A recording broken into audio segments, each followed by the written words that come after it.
V S Ranjith, Kozhikode പേരാമ്പ്രയിൽ ഇന്നലെ steel bomb സ്ഫോടനത്തിന്റെ വാർത്ത വന്നിട്ടുണ്ട്. എവിടെയാണ് ബോംബ് സ്ഫോടനം നടന്നത്? ആർക്ക് കൂടുതൽ സ്വാധീനമുള്ള മേഖലയിലാണ്? പോലീസ് ഏതെങ്കിലും രാഷ്ട്രീയ കക്ഷികളുടെ പേരുകൾ പറയുന്നുണ്ടോ? ആരെങ്കിലും പിടിയിലായിട്ടുണ്ടോ? ആർക്കെങ്കിലും പരിക്കേറ്റിട്ടുണ്ടോ സ്ഫോടനത്തിൽ?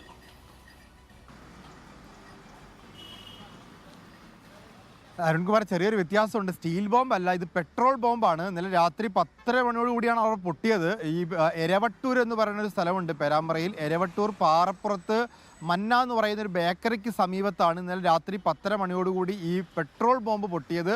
സാധാരണ പെട്രോൾ ബോംബൊക്കെ ആളുകളെ പേടിപ്പിക്കാൻ വേണ്ടി ഈ ഒരു പെട്ടെന്നുള്ള ആക്രമണങ്ങൾക്കൊക്കെ ഉപയോഗിക്കുന്നതാണ്. ഈ തെരഞ്ഞെടുപ്പ് കാലത്ത് ഈ ബോംബുകൾ പൊട്ടുക എന്നുള്ളത് വടകര മണ്ഡലത്തിൽ ഈ അക്രമ രാഷ്ട്രീയം ചർച്ചയായി നിലനിർത്താൻ മാത്രമേ ഗുണകരമാവൂ. അത് ആരാണ് പൊട്ടിക്കുന്നതെന്നുള്ളത് ഇതുവരെ വ്യക്തമായിട്ടില്ല. ഈ പറയുന്ന പോലെ പാനൂർ ബോംബ് സ്ഫോടനത്തിൽ CPM-മായി ബന്ധപ്പെട്ട ആളുകൾ അതിനകത്ത് പെടുകയൊക്കെ ചെയ്തിരുന്നു. പക്ഷേ ഈ പേരാമ്പ്രയിൽ ഇന്നലെ പൊട്ടിയ ബോംബ് ആരാണ് വെച്ചത്, ആര് കൈവശം വെച്ചതാണ്, അല്ലെങ്കിൽ ആർക്ക് പൊട്ടിക്കാനാണ് എന്നുള്ളത് അറിയില്ല. ഏതായാലും വടകര മണ്ഡലത്തിൽ ഇത്തവണയും അക്രമ രാഷ്ട്രീയം സജീവ ചർച്ചയാവുകയാണ്. ഇടയ്ക്കിടയ്ക്ക് പൊട്ടുന്ന ഈ ബോംബുകൾ അതിന് മൂർച്ച കൂട്ടുകയും ചെയ്യുന്നുണ്ട്. Okay, thank you V S Ranjith. ഞാൻ വി എസ് രഞ്ജിത്തിലേക്കൊക്കെ വരാം. നമുക്കിനിയിപ്പോൾ കൊട്ടിക്കലാശത്തിൻ്റെ ഒപ്പം